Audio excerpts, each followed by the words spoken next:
Welcome to the Dr. Warren Gage podcast. I want to look at an aspect of heaven that is really quite striking, and it has to do with the way John describes heaven in Revelation, and another scene that he connects it to literarily in the Gospel that is not, that is really quite shocking, but very instructive. In Revelation 22, John writes, "Then the angel showed me the river of the water of life, bright as crystal, flowing from the throne of God and of the Lamb." So the highest place in heaven that he's describing is the throne of God and the Lamb. So the Father is in mind, but also the Lamb is the metaphor of Christ's redemption. So anyway, there's a river flowing forth from the throne of God and the Lamb, and it flows through the middle of the street of the city. And he says very dramatically, "And on either side of the river is the tree of life." Now, what does he mean by that, on either side of the river? We remember this is clearly based on the Garden of Eden, which was the image of heaven on earth. And the highest point of Eden was the mountain. And the reason we can infer that it was the mountain, because the river that comes out of Eden, which is artesian, divides into four heads, and they go according to the 4 points of the compass. And Ezekiel 28 says that Eden was on the mountain of God. So by inference, we can see that the garden was the top of the mountain, and therefore the highest place. And the top of it would have been where the throne of God would be. And Adam would be in front of that throne, and on either side were the two trees, the tree of life on the one hand, and the tree of the knowledge of good and evil, which became the tree of death, on the other. But it's interesting that in heaven, on either side of the river, is the tree of life. There is no tree of probation. So how do we understand that? And so the language that he uses, though, on either side and in the midst, is connected to, by means of the Greek language, is connected to a passage in the Gospel that would surprise us, I suspect. And that's from John chapter 19, where John describes Calvary. And at the top of Calvary, if we were there, the very top, we would read the title, the titulus on the cross, which says, "Jesus of Nazareth, the King of the Jews." And Jesus had said this is where he would enter into his kingdom. When he was talking to James and John, who wanted to be on his left hand and his right hand when he entered into his kingdom, he said, "Can you be baptized with the baptism I will be baptized with," which is an emblem of his death, "and can you drink the cup that I must drink?" And they didn't know what they were speaking about. It's interesting when John, we know, made it to Calvary, when Jesus is creating a new family and gives charge over his mother to the beloved disciple. But what John would have seen is what he was asking for to be on the left hand and the right hand of Christ, was to be on two crosses. Deeply ironic. And those two thieves writhing in death on those two crosses. And the cross is in the emblematic world of the New Testament. The cross is a tree. And we don't think of it as a tree, but the word tree is used numbers of times for the cross. It's used for the cross of Christ when Paul invokes the Deuteronomy curse. "Cursed is everyone who hangs upon a tree," out of Deuteronomy. And that's applied to Christ, who took our curse and nailed it to his tree. And so if we understand the scene of Calvary, we see the throne of God and the Lamb in the middle cross, and on either side, two trees of death. that language. And that language that's used in John is Jesus was brought to the summit of Golgotha, where he was to be placed on the central cross, the cross of greatest infamy, in the company of criminals. And John tells us he was crucified on the summit, and on either side were these two trees of death. Now, one of them, we know, confessed faith. So he becomes a picture, perhaps, of the tree of life. The other one, we don't know his ultimate fate, but we do know that he did not confess faith. If you read Mark, you would think that neither of them came to faith. They both cursed Christ. But Luke tells us that one of them confessed faith in the Lord and asked to be remembered. So, but we have this strange language. Jesus was crucified in the midst, and on either side, the thieves were crucified on trees. So there's a language there, and then flowing from the throne in Revelation is the river of crystal waters.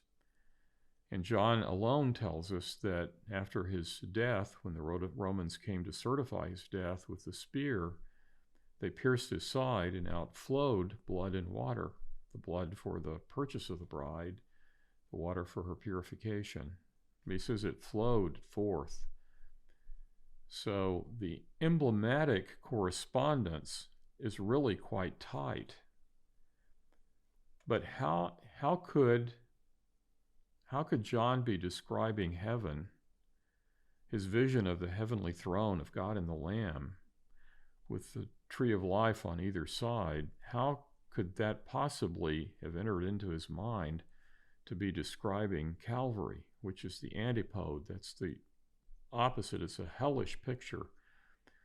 What is the connection between heaven and Calvary?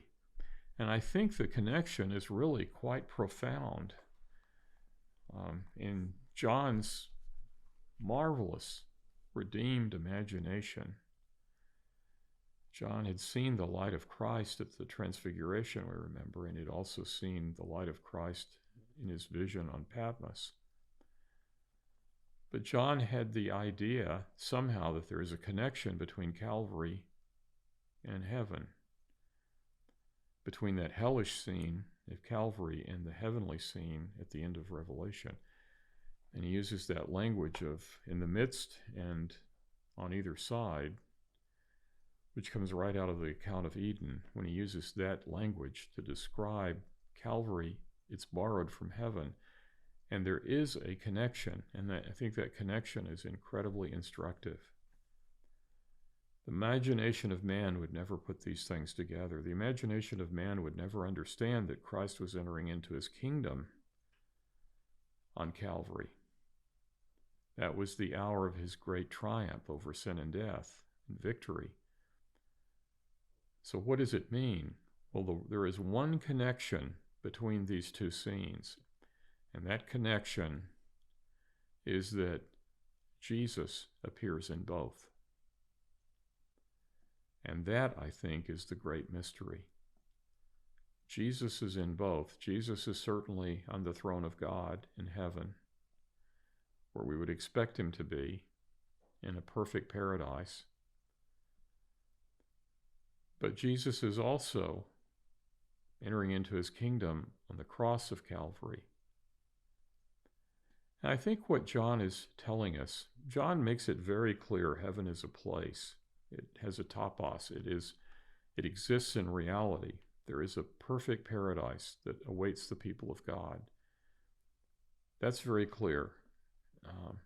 And it doesn't diminish from that eschatological hope at all to understand what I think John is prompting us to consider. And that is that Calvary is the true demonstration of heavenly love.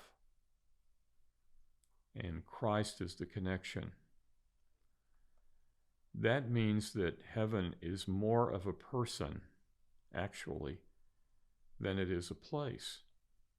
Not to deny that it is a wonderful place and that awaits the people of God who in faith rely upon Christ for their salvation. But it transcends the idea of earthly space, it seems to me, which means that if Christ is in us, any circumstance in this world, something as horrendous and hellish as Auschwitz, if Christ is with us, it transforms that despair into something that is far greater, teaching us to forgive those who commit such atrocities against us. Heaven is more than of a person, and we will never see, I think, a greater vision of the love of God than Calvary. It reminds me of a story that Charles Spurgeon told. He told it about, there was an aged Christian man who had deep faith, uneducated but sincere faith in Jesus. And he somehow developed a friendship with a young man who was very bright, very educated, and very critical of the faith. And the old man was continually debating with him and encouraging him to turn to Christ in faith. But the young man persisted in his skepticism and criticism. But upon a day, word came to the young man that the old man was dying. And so he thought he would go visit him. They did have a friendship after all. He would visit him for the last time. The old man, his face was filled with joy, and he was testifying of his love for the Savior and his joy in soon to see Jesus eye to eye.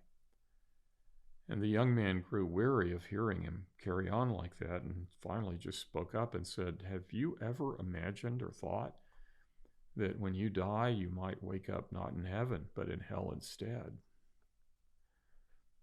Kind of an abrupt and very curt thing to say, it seems to me, to a man on his deathbed, but nonetheless, it's the way that Spurgeon reported it. And the old man thought for a moment, and then he said to the young man, he said, "Young man, Jesus has promised that where he is, I will be there with him.